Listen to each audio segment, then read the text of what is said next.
The strange case of Dr. Jekyll and Mr. Hyde to Caharin de Matos. It's ill to loose the bands that God decreed to bind. Still will we be the children of the heather and the wind. Far away from home, oh, it's still for you and me that the broom is blowing bonny in the north country. Story of The Door. Mr. Utterson, the lawyer, was a man of a rugged countenance that was never lighted by a smile, cold, scanty, and embarrassed in discourse, backward in sentiment, lean, long, dusty, dreary, and yet somehow lovable. At friendly meetings, and when the wine was to his taste, something eminently human beaconed from his eye, something indeed which never found its way into his talk, but which spoke not only in these silent symbols of the after-dinner face, but more often and loudly in the acts of his life. He was austere with himself, drank gin when he was alone, to mortify a taste for vintages, and though he enjoyed the theatre, had not crossed the doors of one for 20 years. But he had an approved tolerance for others, sometimes wondering almost with envy at the high pressure of spirits involved in their misdeeds, and in any extremity inclined to help rather than to reprove. "I incline to Cain's heresy," he used to say quaintly. "I let my brother go to the devil in his own way." In this character it was frequently his fortune to be the last reputable acquaintance and the last good influence in the lives of down-going men. And to such as these, so long as they came about his chambers, he never marked a shade of change in his demeanor. No doubt the feat was easy to Mr. Utterson, for he was undemonstrative at the best, and even his friendship seemed to be founded in a similar catholicity of good nature. It is the mark of a modest man to accept his friendly circle ready-made from the hands of opportunity, and that was the lawyer's way. His friends were those of his own blood or those whom he had known the longest. His affections, like ivy, were the growth of time. They implied no aptness in the object. Hence, no doubt, the bond that united him to Mr. Richard Enfield, his distant kinsman, the well-known man about town. It was a nut to crack for many, what these two could see in each other, or what subject they could find in common. It was reported by those who encountered them in their Sunday walks that they said nothing, looked singularly dull, and would hail with obvious relief the appearance of a friend. For all that, the two men put the greatest store by these excursions, counted them the chief jewel of each week, and not only set aside occasions of pleasure, but even resisted the calls of business, that they might enjoy them uninterrupted. It chanced on one of these rambles that their way led them down a by-street in a busy quarter of London. The street was small and what is called quiet, but it drove a thriving trade on the weekdays. The inhabitants were all doing well, it seemed, and all emulously hoping to do better still, and laying out the surplus of their gains in coquetry, so that the shop-fronts stood along that thoroughfare with an air of invitation, like rows of smiling saleswomen. Even on Sunday, when it veiled its more florid charms and lay comparatively empty of passage, the street shone out in contrast to its dingy neighborhood, like a fire in a forest, and with its freshly painted shutters, well-polished brasses, and general cleanliness and gaiety of note, instantly caught and pleased the eye of the passenger. 2 doors from one corner, on the left hand going east, the line was broken by the entry of a court, and just at that point a certain sinister block of building thrust forward its gable on the street. It was 2 stories high, showed no window, nothing but a door on the lower story and a blind forehead of discolored wall on the upper, and bore in every feature the marks of prolonged and sordid negligence. The door, which was equipped with neither bell nor knocker, was blistered and distained. Tramps slouched into the recess and struck matches on the panels. Children kept shop upon the steps. The schoolboy had tried his knife on the moldings, and for close on a generation, no one had appeared to drive away these random visitors or to repair their ravages. Mr. Enfield and the lawyer were on the other side of the by-street, but when they came abreast of the entry, the former lifted up his cane and pointed. "Did you ever remark that door?" he asked. And when his companion had replied in the affirmative, "It is connected in my mind," added he, with a very odd story. "Indeed?" said Mr. Utterson with a slight change of voice. "And what was that?" "Well, it was this way," returned Mr. Enfield. "I was coming home from some place at the end of the world, about 3 o'clock of a black winter morning, and my way lay through a part of town where there was literally nothing to be seen but lamps.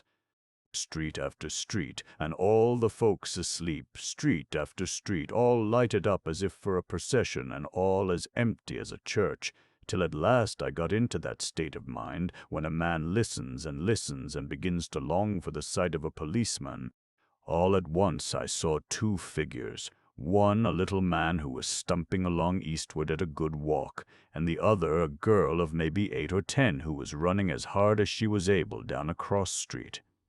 Well, sir, the two ran into one another naturally enough at the corner, and then came the horrible part of the thing, for the man trampled calmly over the child's body and left her screaming on the ground. It sounds nothing to hear, but it was hellish to see. It wasn't like a man, it was like some damned juggernaut. I gave a view halloa, took to my heels, collared my gentleman, and brought him back to where there was already quite a group about the screaming child. He was perfectly cool and made no resistance, but gave me one look, so ugly that it brought out the sweat on me like running. The people who had turned out were the girl's own family, and pretty soon the doctor, for whom she had been sent, put in his appearance. Well, the child was not much the worse, more frightened according to the sawbones, and there you might have supposed would be an end to it. But there was one curious circumstance. I had taken a loathing to my gentleman at first sight. So had the child's family, which was only natural. But the doctor's case was what struck me. He was the usual cut-and-dry apothecary, of no particular age and color, with a strong Edinburgh accent, and about as emotional as a bagpipe. Well, sir, he was like the rest of us. Every time he looked at my prisoner, I saw that Sawbones turned sick and white with the desire to kill him. I knew what was in his mind, just as he knew what was in mine, and killing being out of the question, we did the next best. We told the man we could and would make such a scandal out of this as should make his name stink from one end of London to the other. If he had any friends or any credit, we undertook that he should lose them. And all the time, as we were pitching it in red hot, we were keeping the women off him as best we could, for they were as wild as harpies. I never saw a circle of such hateful faces, and there was the man in the middle with a kind of black, sneering coolness. Frightened, too, I could see that, but carrying it off, sir, really like Satan. "If you choose to make capital out of this accident," said he, "I am naturally helpless. No gentleman but wishes to avoid a scene," says he. "Name your figure." Well, we screwed him up to £100 for the child's family. He would have clearly liked to stick out, but there was something about the lot of us that meant mischief, and at last he struck. The next thing was to get the money, and where do you think he carried us but to that place with the door? Whipped out a key, went in, and presently came back with the matter of £10 in gold and a cheque for the balance on Coutts's, drawn payable to bearer and signed with a name that I can't mention, though it's one of the points of my story, but it was a name at least very well known and often printed. The figure was stiff, but the signature was good for more than that if it was only genuine. I took the liberty of pointing out to my gentleman that the whole business looked apocryphal, and that a man does not, in real life, walk into a cellar door at 4 in the morning and come out of it with another man's cheque for close upon £100. But he was quite easy and sneering. "Set your mind at rest," says he. "I will stay with you till the bank's open and cash the cheque myself." So we all set off, the doctor and the child's father, and our friend and myself, and passed the rest of the night in my chambers, and next day, when we had breakfasted, went in a body to the bank.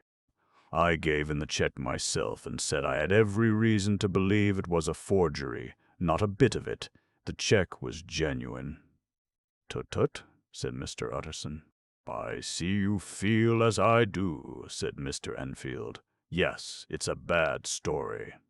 For my man was a fellow that nobody could have to do with, a really damnable man, and the person that drew the check is the very pink of the proprieties, celebrated too, and, what makes it worse, one of your fellows who do what they call good. Blackmail, I suppose, an honest man paying through the nose for some of the capers of his youth. Blackmail House is what I call that place with the door in consequence. Though even that, you know, is far from explaining all," he added, and with the words fell into a vein of musing. From this he was recalled by Mr. Utterson asking rather suddenly, "And you don't know if the drawer of the check lives there?" "A likely place, isn't it?" returned Mr. Enfield. "But I happen to have noticed his address. He lives in some square or other." "And you never asked about the place with the door?" said Mr. Utterson. "No, sir, I had a delicacy," was the reply. "I feel very strongly about putting questions. It partakes too much of the style of the Day of Judgment. You start a question, and it's like starting a stone. You sit quietly on the top of a hill, and away the stone goes, starting others, and presently some bland old bird, the last you would have thought of, is knocked on the head in his own back garden, and the family have to change their name. No, sir, I make it a rule of mine. The more it looks like Queer Street, the less I ask." "A very good rule, too," said the lawyer. "But I have studied the place for myself," continued Mr. Enfield. "It seems scarcely a house. There is no other door, and nobody goes in nor out of that one but, once in a great while, the gentleman of my adventure. There are 3 windows looking on the court on the first floor, none below. The windows are always shut, but they're clean. And then there is a chimney which is generally smoking, so somebody must live there. And yet it's not so sure, for the buildings are so packed together about that court that it's hard to say where one ends and another begins." The pair walked on again for a while in silence, and then, "Enfield," said Mr. Utterson, "that's a good rule of yours." "Yes, I think it is," returned Enfield. "But for all that," continued the lawyer, "there's one point I want to ask. I want to ask the name of that man who walked over the child." "Well," said Mr. Enfield, "I can't see what harm it would do. It was a man of the name of Hyde."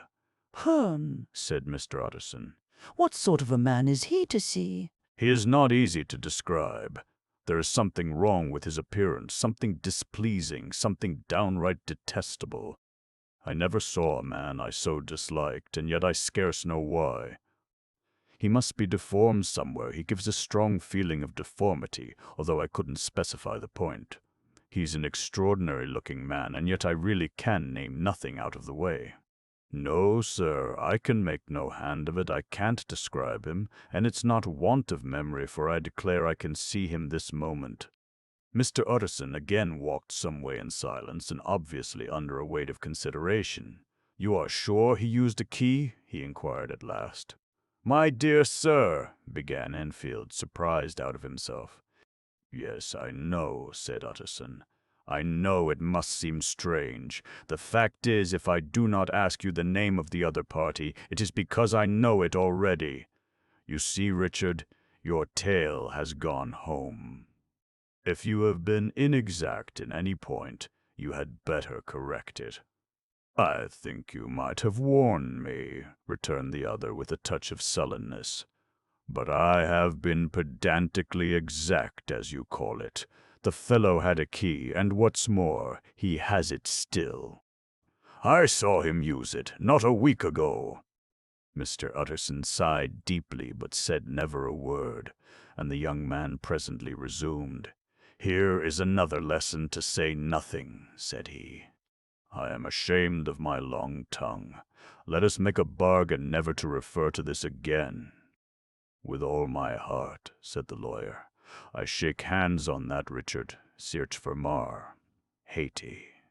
That evening Mr. Utterson came home to his bachelor house in somber spirits, and sat down to dinner without relish. It was his custom of a Sunday, when this meal was over, to sit close by the fire, a volume of some dry divinity on his reading desk, until the clock of the neighboring church rang out the hour of 12, when he would go soberly and gratefully to bed. On this night, however, as soon as the cloth was taken away, he took up a candle and went into his business room. There he opened his safe, took from the most private part of it a document endorsed on the envelope as Dr. Jekyll's will, and sat down with a clouded brow to study its contents. The will was holograph, for Mr. Utterson, though he took charge of it now that it was made, had refused to lend the least assistance in the making of it. It provided not only that, in case of the decease of Henry Jekyll, M.D., D.C.L., L.L.D., F.R.S., etc., all his possessions were to pass into the hands of his friend and benefactor Edward Hyde, but that in case of Dr. Edward Hyde, Jekyll's disappearance or unexplained absence for any period exceeding 3 calendar months, the said Edward Hyde should step into the said Henry Jekyll's shoes without further delay and free from any burthen or obligation, beyond the payment of a few small sums to the members of the doctor's household. This document had long been the lawyer's eyesore. It offended him both as a lawyer and as a lover of the sane and customary sides of life, to whom the fanciful was the immodest. And hitherto it was his ignorance of Mr. Hyde that had swelled his indignation. Now, by a sudden turn, it was his knowledge. It was already bad enough when the name was but a name of which he could learn no more. It was worse when it began to be clothed upon with detestable attributes, and out of the shifting, insubstantial mists that had so long baffled his eye, there leaped up the sudden, definite presentment of a fiend. "I thought it was madness," he said as he replaced the obnoxious paper in the safe, "and now I begin to fear it is disgrace." With that he blew out his candle, put on a great coat, and set forth in the direction of Cavendish Square, that citadel of medicine, where his friend, the great Dr. Lanyon, had his house and received his crowding patients. If anyone knows, it will be Lanyon, he had thought. The solemn butler knew and welcomed him. He was subjected to no stage of delay, but ushered direct from the door to the dining-room, where Dr. Lanyon sat alone over his wine. This was a hearty, healthy, dapper, red-faced gentleman with a shock of hair prematurely white and a boisterous and decided manner. At sight of Mr. Utterson, he sprang up from his chair and welcomed him with both hands. The geniality, as was the way of the man, was somewhat theatrical to the eye, but it reposed on genuine feeling.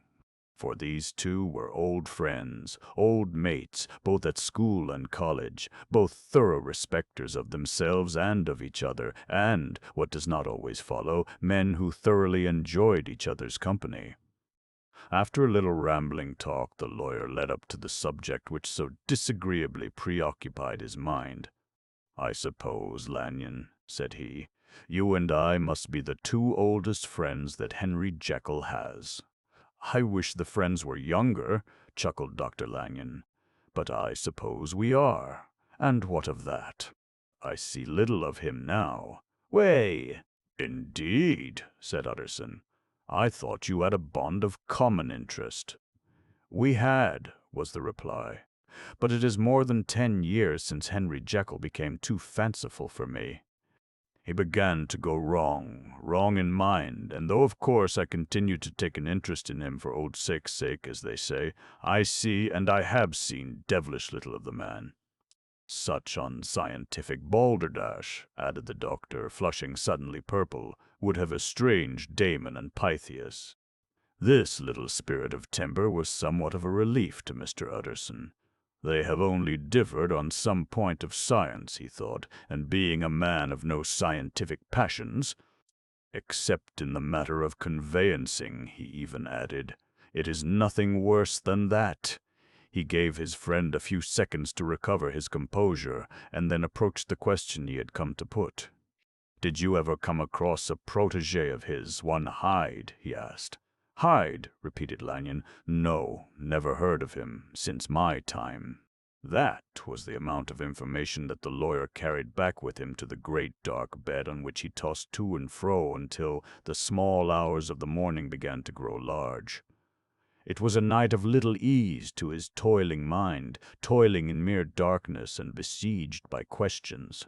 6 o'clock struck on the bells of the church that was so conveniently near to Mr. Utterson's dwelling, and still he was digging at the problem. Hitherto it had touched him on the intellectual side alone, but now his imagination also was engaged, or rather enslaved, and as he lay and tossed in the gross darkness of the night in the curtained room, Mr. Enfield's tale went by before his mind in a scroll of lighted pictures.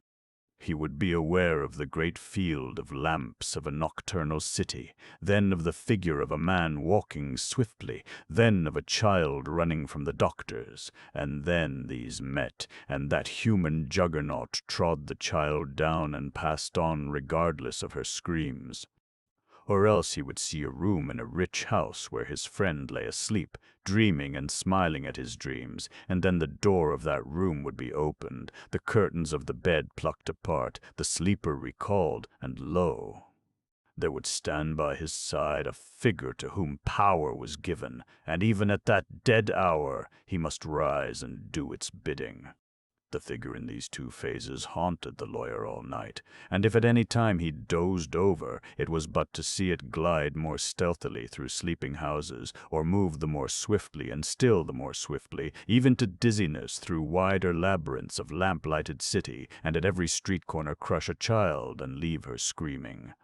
And still the figure had no face by which he might know it. Even in his dreams it had no face, or one that baffled him and melted before his eyes. And thus it was that there sprang up and grew apace in the lawyer's mind a singularly strong, almost an inordinate curiosity to behold the features of the real Mr. Hyde. If he could but once set eyes on him, he thought the mystery would lighten and perhaps roll altogether away, as was the habit of mysterious things when well examined. He might see a reason for his friend's strange preference or bondage, call it which you please, and even for the startling clause of the will. At least it would be a face worth seeing, the face of a man who was without bowels of mercy, a face which had but to show itself to raise up, in the mind of the unimpressionable Enfield, a spirit of enduring hatred. From that time forward Mr. Utterson began to haunt the door in the by-street of shops. In the morning before office hours, at noon when business was plenty and time scarce, at night under the face of the fobbed city moon, by all lights and at all hours of solitude or concourse, the lawyer was to be found on his chosen post. If he be Mr. Hyde, he had thought, I shall be Mr. Seek, and at last his patience was rewarded. It was a fine, dry night, frost in the air, the streets as clean as a ballroom floor, the lamps unshaken by any wind, drawing a regular pattern of light and shadow. By 10 o'clock, when the shops were closed, the by-street was very solitary and, in spite of the low growl of London from all round, very silent. Small sounds carried far, domestic sounds out of the houses were clearly audible on either side of the roadway, and the rumor of the approach of any passenger preceded him by a long time. Mr. Byme, Utterson had been some minutes at his post, when he was aware of an odd, light footstep drawing near. In the course of his nightly patrols, he had long grown accustomed to the quaint effect with which the footfalls of a single person, while he is still a great way off, suddenly spring out distinct from the vast hum and clatter of the city. Yet his attention had never before been so sharply and decisively arrested, and it was with a strong, superstitious prevision of success that he withdrew into the entry of the court. The steps drew swiftly nearer and swelled out suddenly louder as they turned the end of the street. The lawyer, looking forth from the entry, could soon see what manner of man he had to deal with. He was small and very plainly dressed, and the look of him, even at that distance, went somehow strongly against the watcher's inclination. But he made straight for the door, crossing the roadway to save time, and as he came, he drew a key from his pocket like one approaching home. Mr. Utterson stepped out and touched him on the shoulder as he passed. "Mr. Hyde, I think?" Mr. Hyde shrank back with a hissing intake of the breath, but his fear was only momentary, and though he did not look the lawyer in the face, he answered coolly enough, "That is my name." "What do you want?" "I see you are going in," returned the lawyer. "I am an old friend of Dr. Jekyll's, Mr. Jekyll's. Utterson of Gaunt Street, you must have heard my name, and meeting you so conveniently, I thought you might admit me." "You will not find Dr. Jekyll. He is from home," replied Mr. Hyde, blowing in the key. And then suddenly, but still without looking up, "How did you know me?" he asked. "On your side," said Mr. Utterson. "Will you do me a favor?" "With pleasure," replied the other. "What shall it be?" "Will you let me see your face?" asked the lawyer. Mr. Hyde appeared to hesitate, and then, as if upon some sudden reflection, fronted about with an air of defiance, and the pair stared at each other pretty fixedly for a few seconds. "Now I shall know you again," said Mr. Utterson.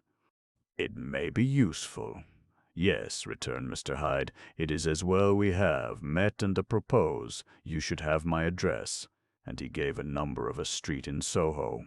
"Good God," thought Mr. Utterson, "can he too have been thinking of the will?" But he kept his feelings to himself and only grunted in acknowledgment of the address. "And now," said the other, "how did you know me?" "By description," was the reply. "Whose description?" "We have common friends," said Mr. Utterson. "Common friends?" echoed Mr. Hyde a little hoarsely. "Who are they?" "Jekyll, for instance," said the lawyer. "He never told you," cried Mr. Hyde with a flush of anger. "I did not think you would have lied." "Come," said Mr. Utterson, "that is not fitting language." The other snarled aloud into a savage laugh, and the next moment, with extraordinary quickness, he had unlocked the door and disappeared into the house. The lawyer stood a while when Mr. Hyde had left him, the picture of disquietude. Then he began slowly to mount the street, pausing every step or two and putting his hand to his brow like a man in mental perplexity. The problem he was thus debating as he walked was one of a class that is rarely solved. Mr. Bast. Hyde was pale and dwarfish. He gave an impression of deformity without any nameable malformation. He had a displeasing smile. He had borne himself to the lawyer with a sort of murderous mixture of timidity and boldness, and he spoke with a husky, whispering, and somewhat broken voice. All these were points against him. But not all of these together could explain the hitherto unknown disgust, loathing, and fear with which Mr. Utterson regarded him. "There must be something else," said the perplexed gentleman. "There is something more, if I could find a name for it. God bless me, the man seems hardly human. Something troglodytic, shall we say? Or can it be the old story of Dr. Fell? Or is it the mere radiance of a foul soul that thus transpires through and transfigures its clay continent? The last, I think, for, oh, my poor old Harry Jekyll, if ever I read Satan's signature upon a face, it is on that of your new friend."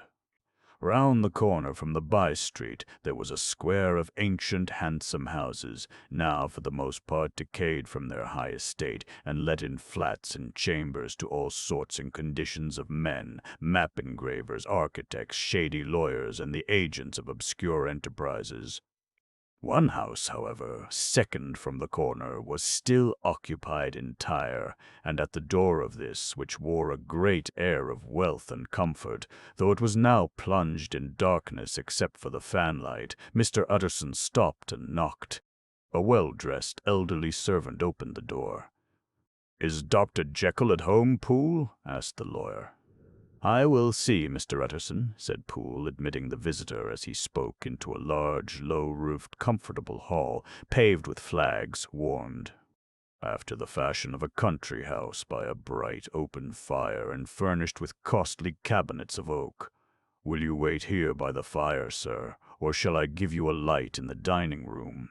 "Here, thank you," said the lawyer, and he drew near and leaned on the tall fender. This hall, in which he was now left alone, was a pet fancy of his friend the doctor's, and Utterson himself was wont to speak of it as the pleasantest room in London.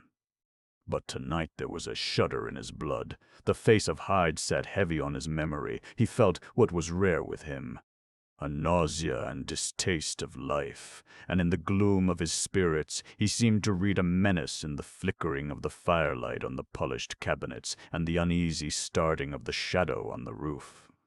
He was ashamed of his relief when Poole presently returned to announce that Dr. Jekyll was gone out. "I saw Mr. Hyde go in by the old dissecting-room door, Poole," he said. "Is that right when Dr. Jekyll is from home?" "Quite right, Mr. Utterson, sir," replied the servant. Mr. Hyde has a key. Your master seems to repose a great deal of trust in that young man, Poole," resumed the other musingly. "Yes, sir, he do indeed," said Poole. "We have all orders to obey him." "I do not think I ever met Mr. Hyde?" asked Utterson. "Oh, dear, no, sir. He never dines here," replied the butler. "Indeed, we see very little of him on this side of the house. He mostly comes and goes by the laboratory. Well, good night, Poole. Good night, Mr. Utterson." And the lawyer set out homeward with a very heavy heart. "Poor Harry Jekyll," he thought. "My mind misgives me. He is in deep waters. He was wild when he was young, a long while ago to be sure, but in the law of God there is no statute of limitations. Aye, it must be that, the ghost of some old sin, the cancer of some concealed disgrace, punishment coming, pede claudo, years after memory has forgotten and self-love condoned the fault." And the lawyer, scared by the thought, brooded a while on his own past, groping in all the corners of memory, lest by chance some jack-in-the-box of an old iniquity should leap to light there. His past was fairly blameless. Few men could read the rolls of their life with less apprehension.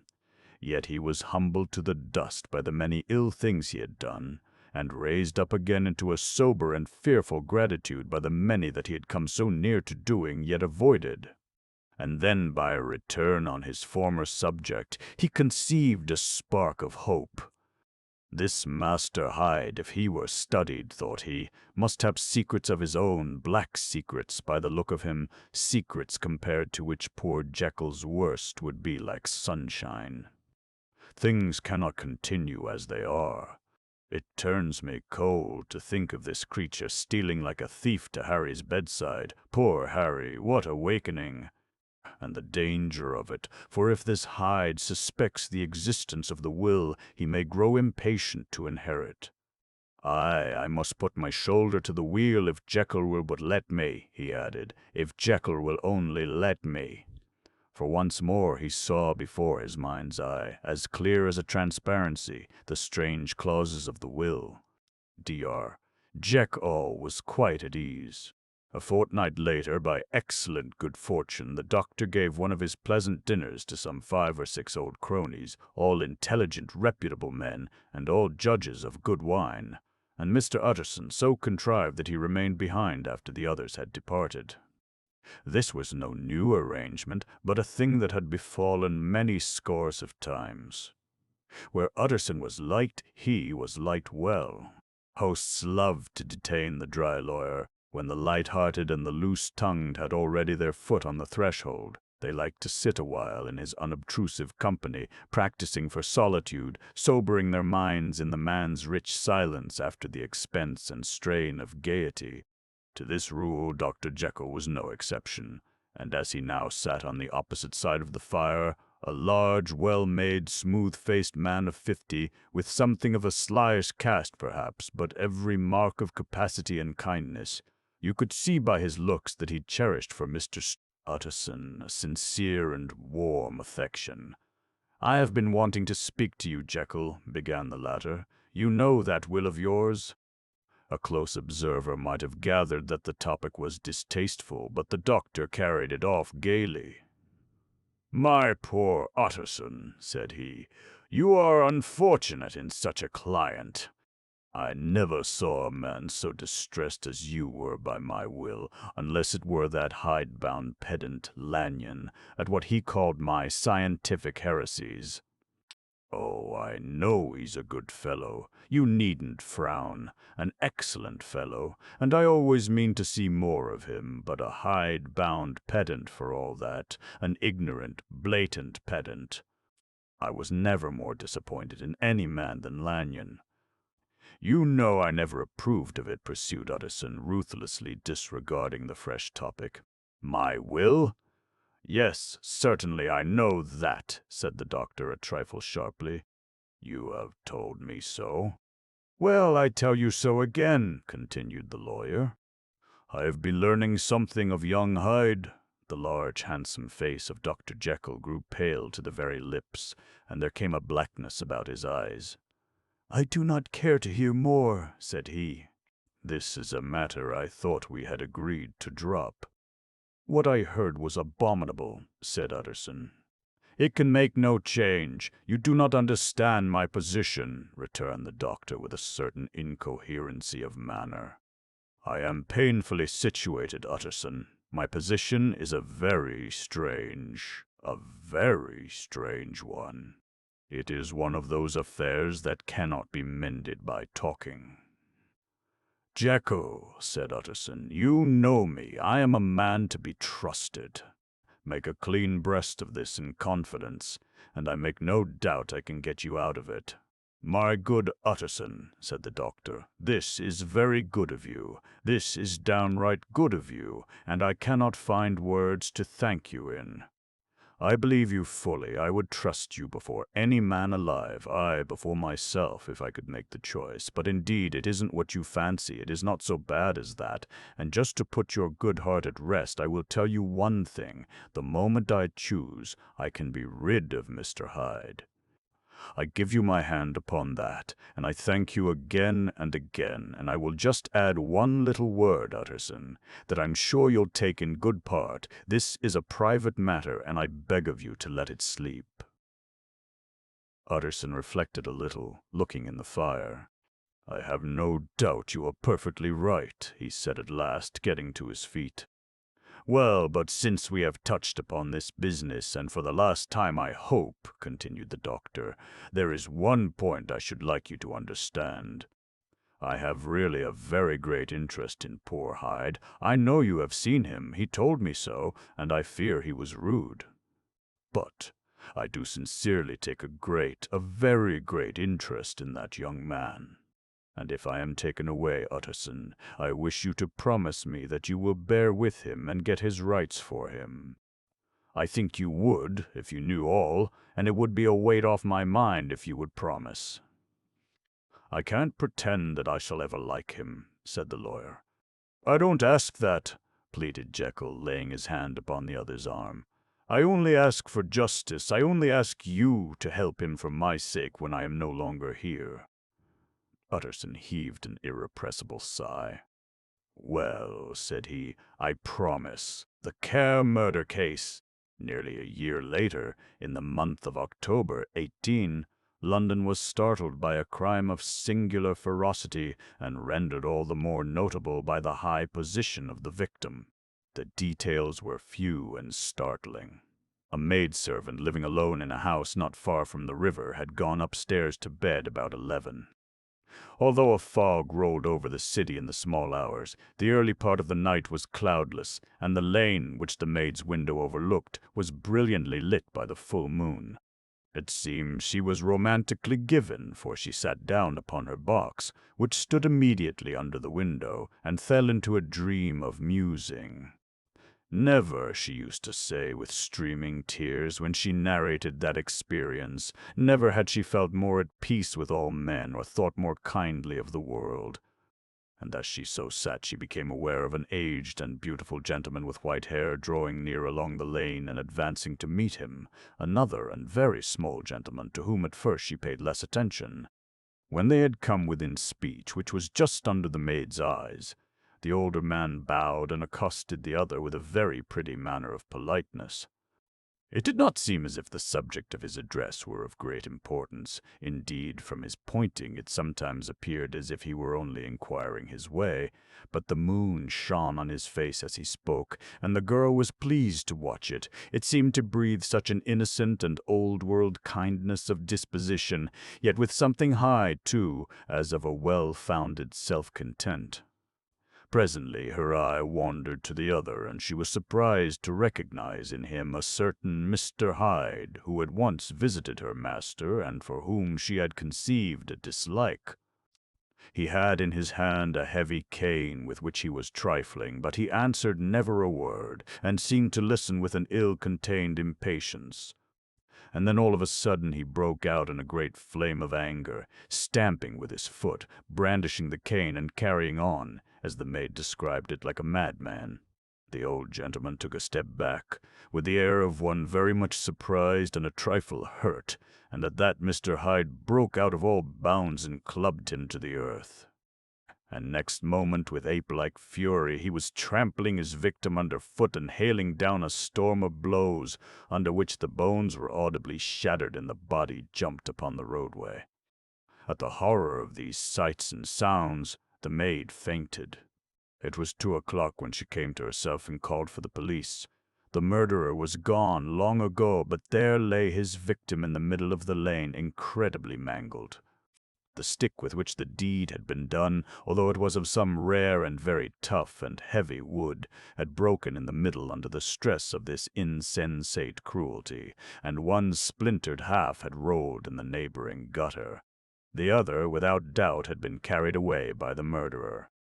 A purse and a gold watch were found upon the victim, but no cards or papers except a sealed and stamped envelope, which he had been probably carrying to the post, and which bore the name and address of Mr. Utterson.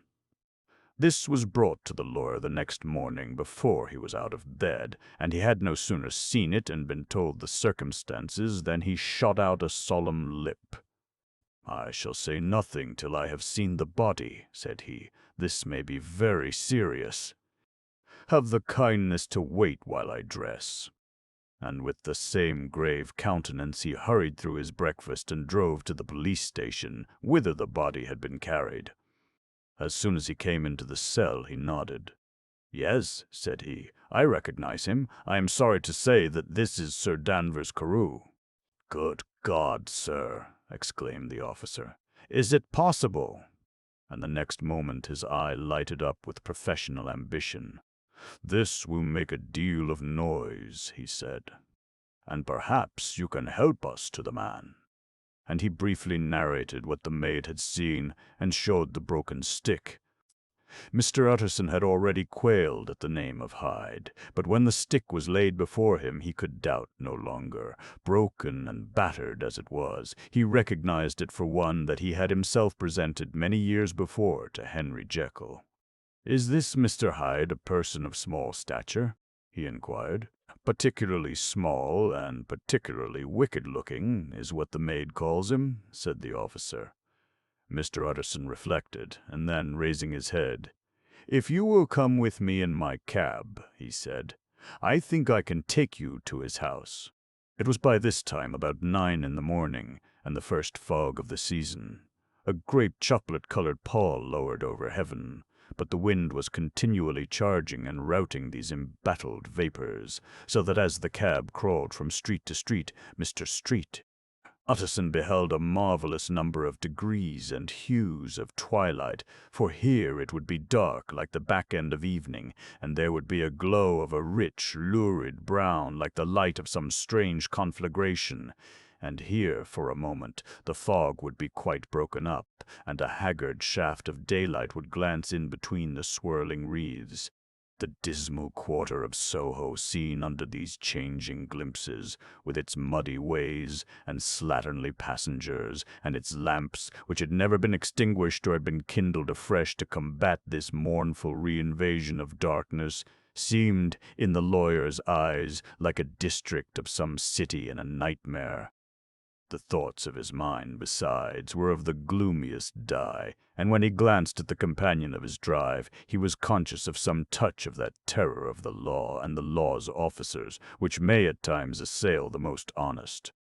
As the cab drew up before the address indicated, the fog lifted a little and showed him a dingy street, a gin palace, a low French eating-house, a shop for the retail of penny numbers and two-penny salads, many ragged children huddled in the doorways, and many women of different nationalities passing out, key in hand, to have a morning glass, and the next moment the fog settled down again upon that part, as brown as umber, and cut him off from his blackguardly surroundings.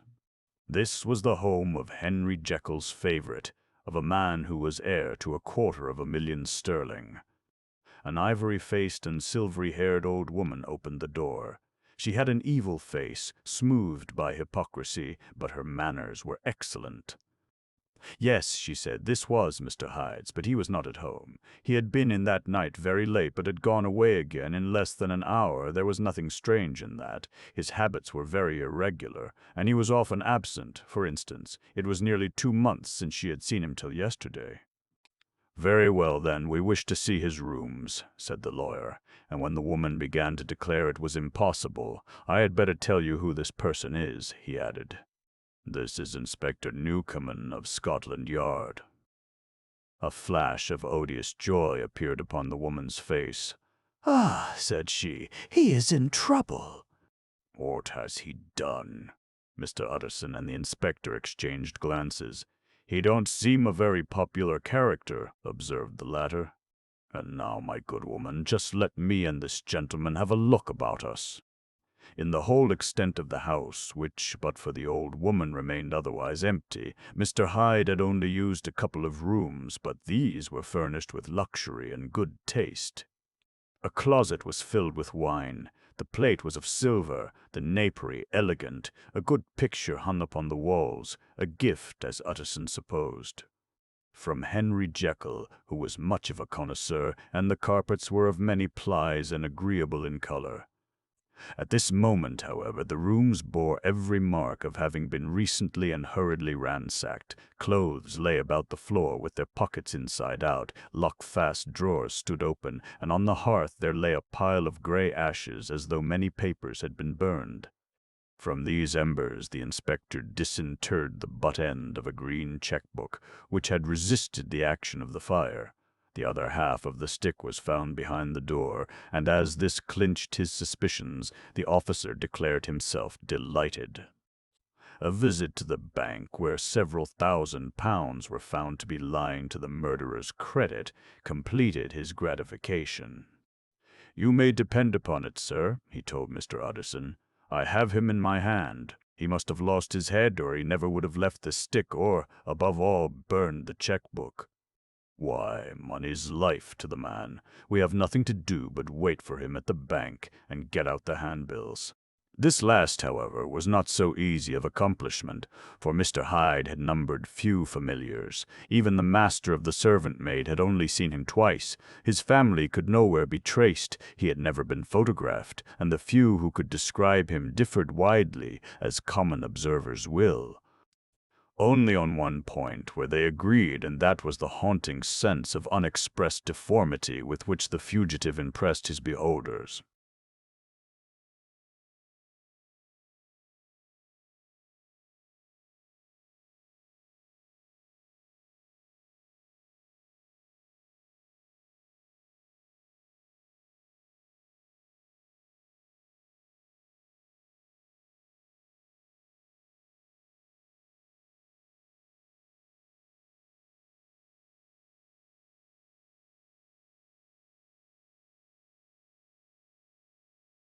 It was late in the afternoon when Mr. Utterson found his way to Dr. Jekyll's door, where he was at once admitted by Poole and carried down by the kitchen offices and across a yard which had once been a garden to the building which was indifferently known as the laboratory or the dissecting rooms.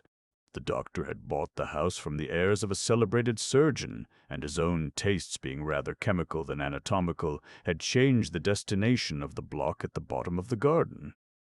It was the first time that the lawyer had been received in that part of his friend's quarters, and he eyed the dingy windowless structure with curiosity, and gazed round with a distasteful sense of strangeness as he crossed the theatre, once crowded with eager students and now lying gaunt and silent. the tables laden with chemical apparatus, the floor strewn with crates and littered with packing straw, and the light falling dimly through the foggy cupola. At the further end, a flight of stairs mounted to a door covered with red baize, and through this Mr. Utterson was at last received into the doctor's cabinet. It was a large room, fitted round with glass presses, furnished, among other things, with a cheval-glass and a business table, and looking out upon the court by 3 dusty windows barred with iron. A fire burned in the grate, a lamp was set lighted on the chimney shelf, for even in the houses the fog began to lie thickly, and there, close up to the warmth, sat Dr. Jekyll, looking deadly sick. He did not rise to meet his visitor, but held out a cold hand and bade him welcome in a changed voice. "And now," said Mr. Utterson as soon as Poole had left them, "you have heard the news?" The doctor shuddered. "They were crying it in the square," he said. "I heard them in my dining room." "One word," said the lawyer. "Carew was my client, but so are you, and I want to know what I am doing. You have not been mad enough to hide this fellow?" "Utterson, I swear to God," cried the doctor, "I swear to God I will never set eyes on him again. I bind my honor to you that I am done with him in this world. It is all at an end. And indeed he does not want my help. You do not know him as I do. He is safe, he is quite safe. Mark my words, he will never more be heard of." The lawyer listened gloomily. He did not like his friend's feverish manner. "You seem pretty sure of him," said he, "and for your sake, I hope you may be right. If it came to a trial, your name might appear." "I am quite sure of him," replied Jekyll. "I have grounds for certainty that I cannot share with anyone, but there is one thing on which you may advise me." "I have received a letter, and I am at a loss whether I should show it to the police." "I should like to leave it in your hands, Utterson. You would judge wisely, I am sure. I have so great a trust in you." "You fear, I suppose, that it might lead to his detection?" asked the lawyer. "No," said the other. "I cannot say that I care what becomes of Hyde. I am quite done with him. I was thinking of my own character, which this hateful business has rather exposed." Utterson ruminated a while. He was surprised at his friend's selfishness, and yet relieved by it. "Well," said he at last, "let me see the letter." The letter was written in an odd, upright hand, and signed Edward Hyde, and it signified, briefly enough, that the writer's benefactor, Dr. Jekyll, whom he had long so unworthily repaid for 1,000 generosities, need labor under no alarm for his safety, as he had means of escape on which he placed a sure dependence. The lawyer liked this letter well enough. It put a better color on the intimacy than he had looked for, and he blamed himself for some of his past suspicions. "Have you the envelope?" he asked. "I burned it," replied Jekyll, "before I thought what I was about. But it bore no postmark. The note was handed in." "Shall I keep this and sleep upon it?" asked Utterson. "I wish you to judge for me entirely," was the reply. "I have lost confidence in myself." "Well, I shall consider," returned the lawyer. "And now one word more. It was Hyde who dictated the terms in your will about that disappearance?" The doctor seemed seized with a qualm of faintness. He shut his mouth tight and nodded.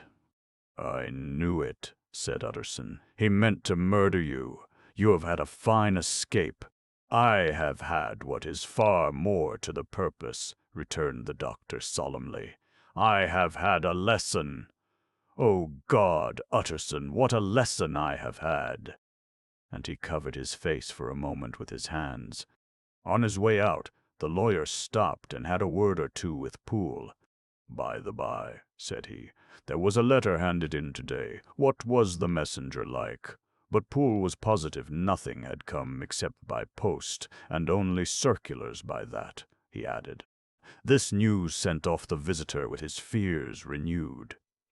Plainly the letter had come by the laboratory door. Possibly, indeed, it had been written in the cabinet, and if that were so, it must be differently judged and handled with the more caution.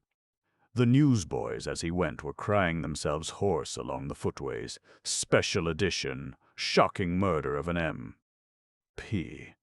That was the funeral oration of one friend and client, and he could not help a certain apprehension lest the good name of another should be sucked down in the eddy of the scandal.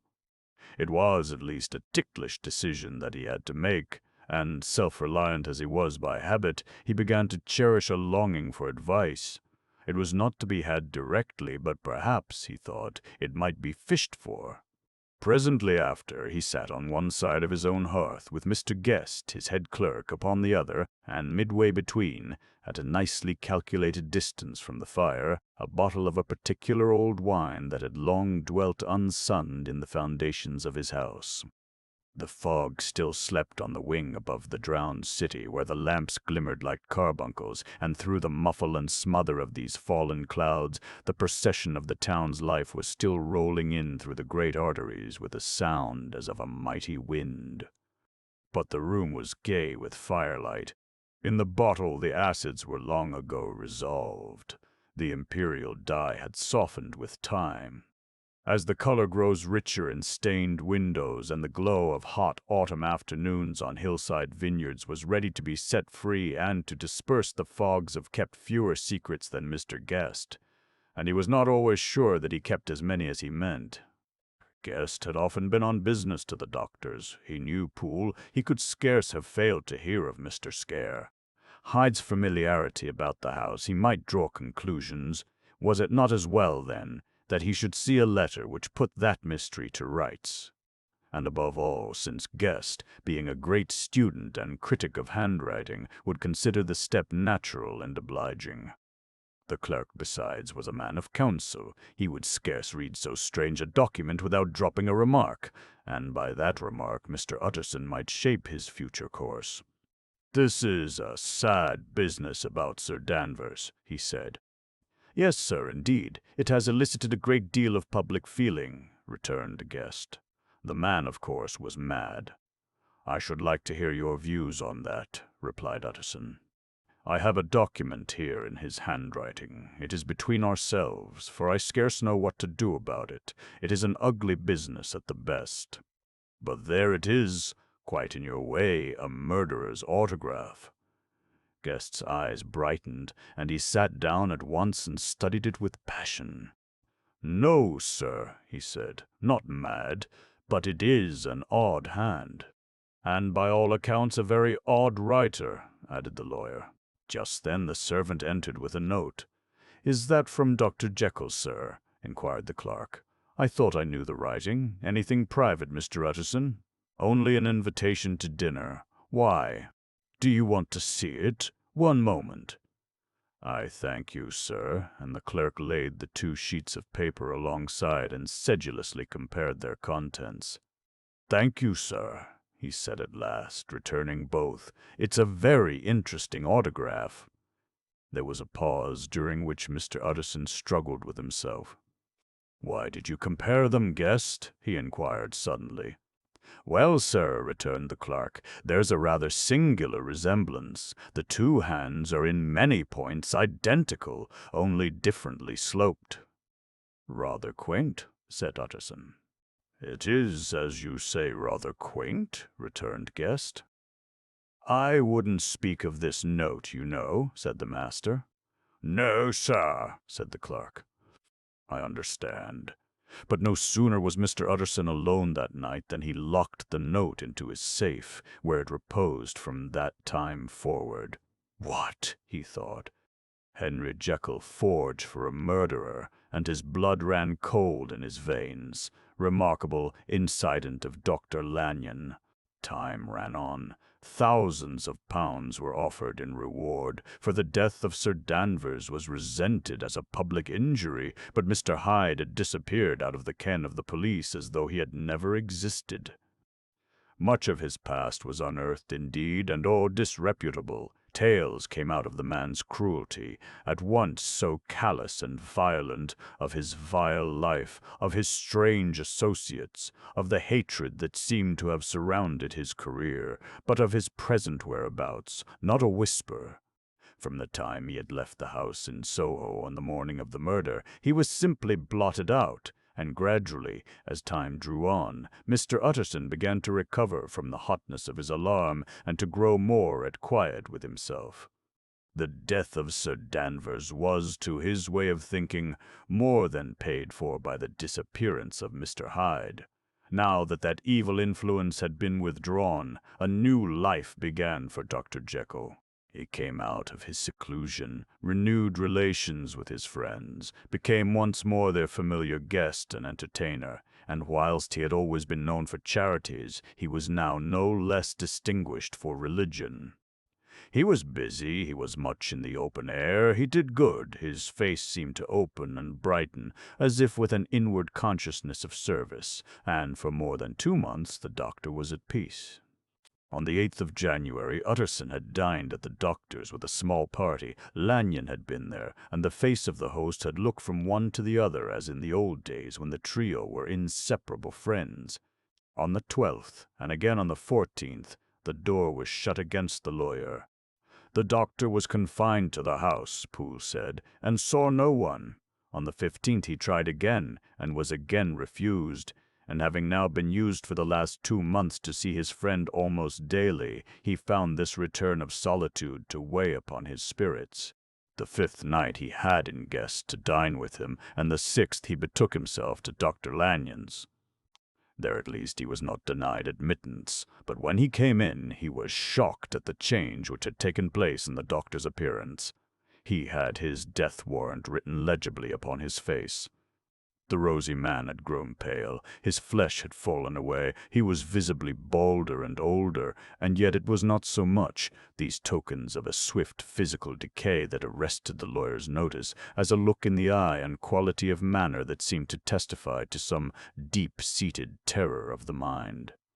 It was unlikely that the doctor should fear death, and yet that was what Utterson was tempted to suspect. Yes, he thought, he is a doctor. He must know his own state and that his days are counted, and the knowledge is more than he can bear. And yet when Utterson remarked on his ill looks, it was with an air of greatness that Lanyon declared himself a doomed man. "I have had a shock," he said, "and I shall never recover. It is a question of weeks." "Well, life has been pleasant. I liked it, yes, sir, I used to like it. I sometimes think if we knew all, we should be more glad to get away." "Jekyll is ill, too," observed Utterson. "Have you seen him?" But Lanyon's face changed, and he held up a trembling hand. "I wish to see or hear no more of Dr. Jekyll," he said in a loud, unsteady voice. "I am quite done with that person, and I beg that you will spare me any allusion to one whom I regard as dead." "Tut, tut," said Mr. Utterson, and then, after a considerable pause, "Can't I do anything?" he inquired. "We are 3 very old friends, Lanyon. We shall not live to make others." "Nothing can be done," returned Lanyon. "Ask himself. He will not see me," said the lawyer. "I am not surprised at that," was the reply. "Some day, Utterson, after I am dead, you may perhaps come to learn the right and wrong of this. I cannot tell you. And in the meantime, if you can sit and talk with me of other things, for God's sake stay and do so. But if you cannot keep clear of this accursed topic, then, in God's name, go, for I cannot bear it." As soon as he got home, Utterson sat down and wrote to Jekyll, complaining of his exclusion from the house, and asking the cause of this unhappy break with Lanyon, and the next day brought him a long answer, often very pathetically worded, and sometimes darkly mysterious in drift. The quarrel with Lanyon was incurable. "I do not blame our old friend," Jekyll wrote, "but I share his view that we must never meet. I mean from henceforth to lead a life of extreme seclusion. You must not be surprised, nor must you doubt my friendship, if my door is often shut even to you. You must suffer me to go my own dark way. I have brought on myself a punishment and a danger that I cannot name. If I am the chief of sinners, I am the chief of sufferers also. I could not think that this earth contained a place for sufferings and terrors so unmanning, and you can do but one thing, Utterson, to lighten this destiny, and that is to respect my silence." Utterson was amazed. The dark influence of Hyde had been withdrawn. The doctor had returned to his old tasks and amities. A week ago, the prospect had smiled with every promise of a cheerful and an honored age, and now in a moment friendship and peace of mind and the whole tenor of his life were wrecked. So great and unprepared a change pointed to madness, but in view of Lanyon's manner and words, there must lie for it some deeper ground. A week afterwards, Dr. Lanyon took to his bed, and in something less than a fortnight he was dead. The night after the funeral, at which he had been sadly affected, Utterson locked the door of his business room, and sitting there by the light of a melancholy candle, drew out and set before him an envelope addressed by the hand and sealed with the seal of his dead friend. Privet, for the hands of G. J. Utterson alone, and in case of his predeceased to be destroyed unread. So it was emphatically superscribed, and the lawyer dreaded to behold the contents. "I have buried one friend today," he thought. "What if this should cost me another?" And then he condemned the fear as a disloyalty, and broke the seal. Within there was another enclosure, likewise sealed, and marked upon the cover as "not to be opened till the death or disappearance of Dr. Henry Jekyll." Utterson could not trust his eyes.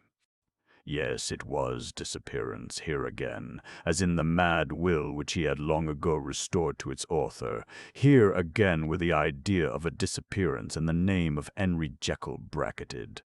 But in the will, that idea had sprung from the sinister suggestion of the man Hyde. It was set there with a purpose all too plain and horrible. Written by the hand of Lanyon, what should it mean? A great curiosity came on the trustee to disregard the prohibition and dive at once to the bottom of these mysteries, but professional honor and faith to his dead friend were stringent obligations, and the packet slept in the inmost corner of his private safe. It is one thing to mortify curiosity, another to conquer it, and it may be doubted if, from that day forth, Utterson desired the society of his surviving friend with the same eagerness.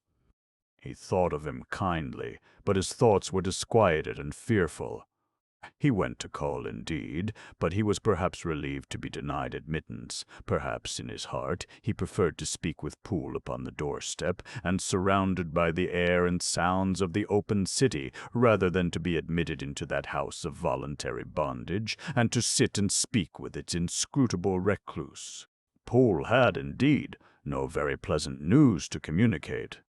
The doctor, it appeared, now more than ever confined himself to the cabinet over the laboratory, where he would sometimes even sleep. He was out of spirit. He had grown very silent. He did not read. It seemed as if he had something on his mind. Utterson became so used to the unvarying character of these reports that he fell off little by little in the frequency of his visits.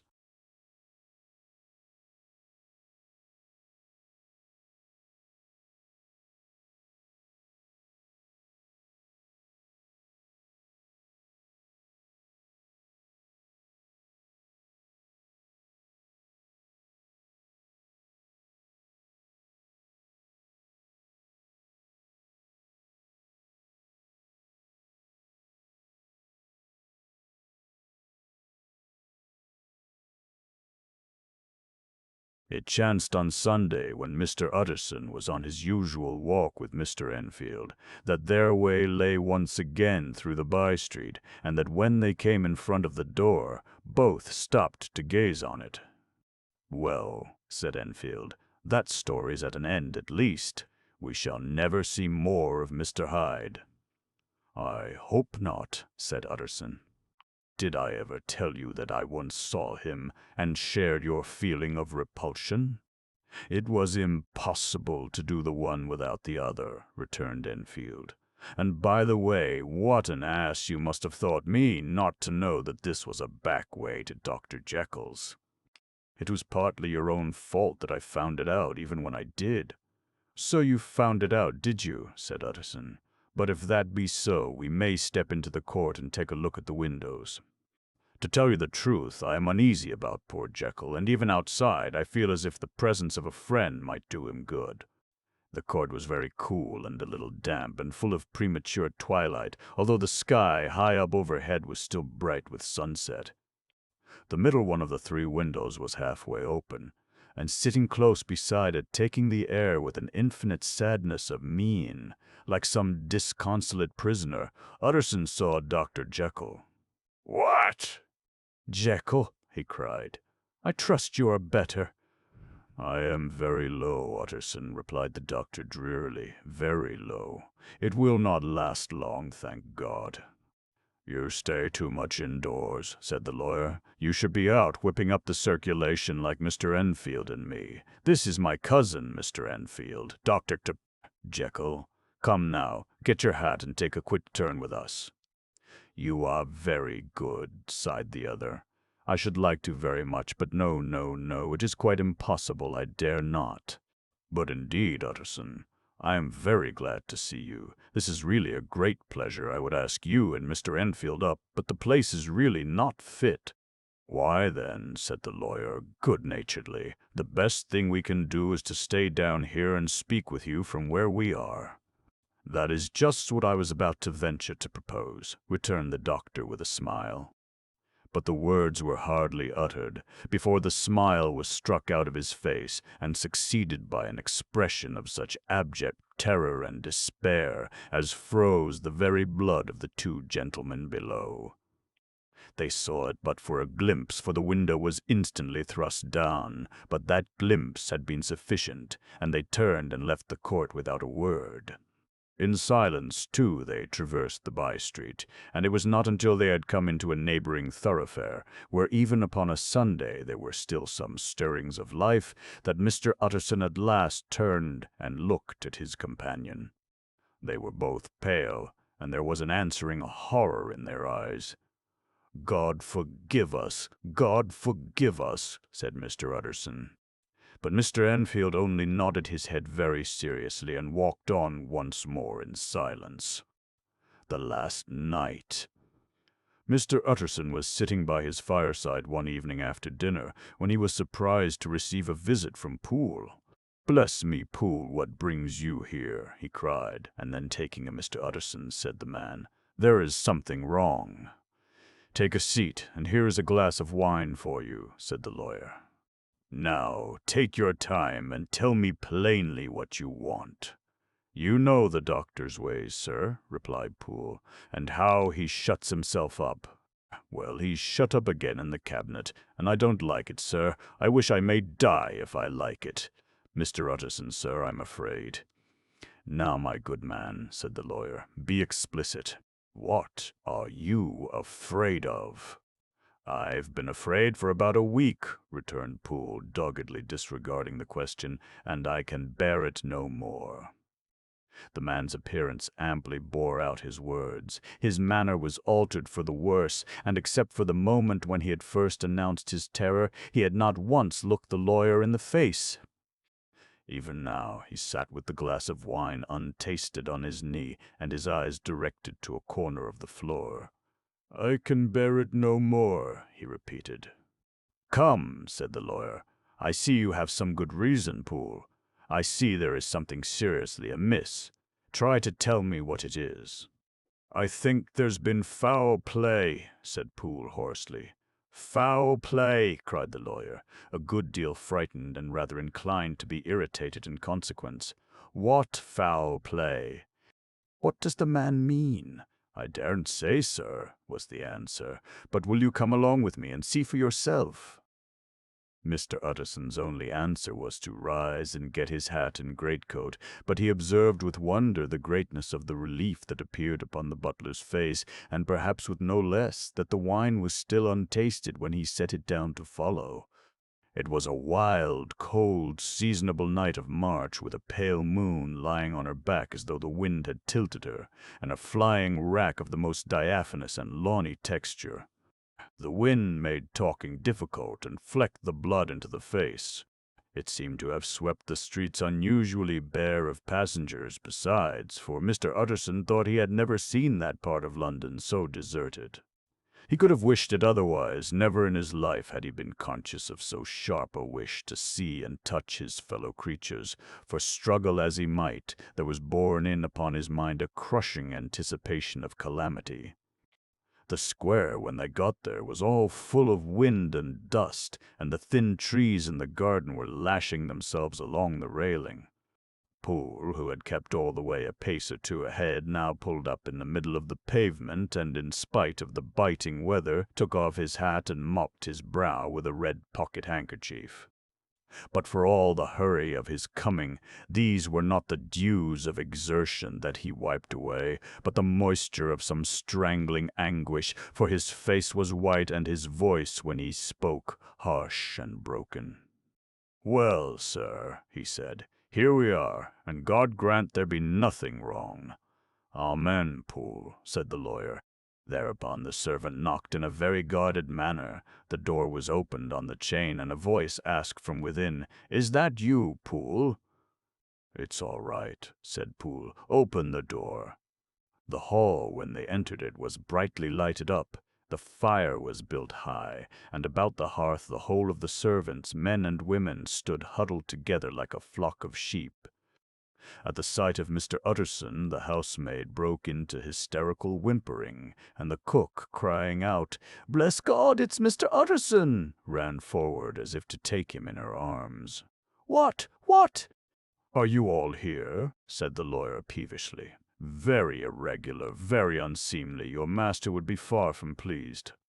"They're all afraid," said Poole. Blank silence followed, no one protesting, only the maid lifted up her voice and now wept loudly. "Hold your tongue," Poole said to her with a ferocity of accent that testified to his own jangled nerves, and indeed, when the girl had so suddenly raised the note of her lamentation, they had all started and turned toward the inner door with faces of dreadful expectation. "And now," continued the butler, addressing the knife-boy, "reach me a candle, and we'll get this through hands at once." And then he begged Mr. Utterson to follow him and led the way to the back garden. "Now, sir," said he, "you come as gently as you can. I want you to hear, and I don't want you to be heard. And see here, sir, if by any chance he was to ask you in, don't go." Mr. Utterson's nerves at this unlooked-for termination gave a jerk that nearly threw him from his balance, but he recollected his courage and followed the butler into the laboratory building and through the surgical theater, with its lumber of crates and bottles, to the foot of the stair. Here Poole motioned him to stand on one side and listen, while he himself, setting down the candle and making a great and obvious call on his resolution, mounted the steps and knocked with a somewhat uncertain hand on the red baize of the cabinet door. "Mr. Utterson, sir, asking to see you," he called, and even as he did so, once more violently signed to the lawyer to give ear. A voice answered from within. "Tell him I cannot see anyone," it said complainingly. "Thank you, sir," said Poole, with a note of something like triumph in his voice, and taking up his candle he led Mr. Utterson back across the yard and into the great kitchen, where the fire was out and the beetles were leaping on the floor. "Sir," he said, looking Mr. Utterson in the eyes, "was that my master's voice?" "It seems much changed," replied the lawyer, very pale, but giving look for look. "Changed? Well, yes, I think so," said the butler. "Have I been 20 years in this man's house, to be deceived about his voice? No, sir, master's made away with. He was made away with 8 days ago, when we heard him cry out upon the name of God, and who's in there instead of him, and why it stays there is a thing that cries to heaven, Mr. Utterson. This is a very strange tale, Poole. This is rather a wild tale, my man," said Mr. Utterson, biting his finger. "Suppose it were as supposing Dr. Jekyll to have been. Well, murdered, what could induce the murderer to stay? That won't hold water, it doesn't commend itself to reason." "Well, Mr. Utterson, you are a hard man to satisfy, but I'll do it yet," said Poole. "All this last week, you must know, Him, or it, or whatever it is that lives in that cabinet, has been crying night and day for some sort of medicine and cannot get it to his mind. It was sometimes his way, the master's that is, to write his orders on a sheet of paper and throw it on the stair. We've had nothing else this week back. Nothing but papers and a closed door, and the very meals left there to be smuggled in when nobody was looking. Well, sir, every day, aye, and twice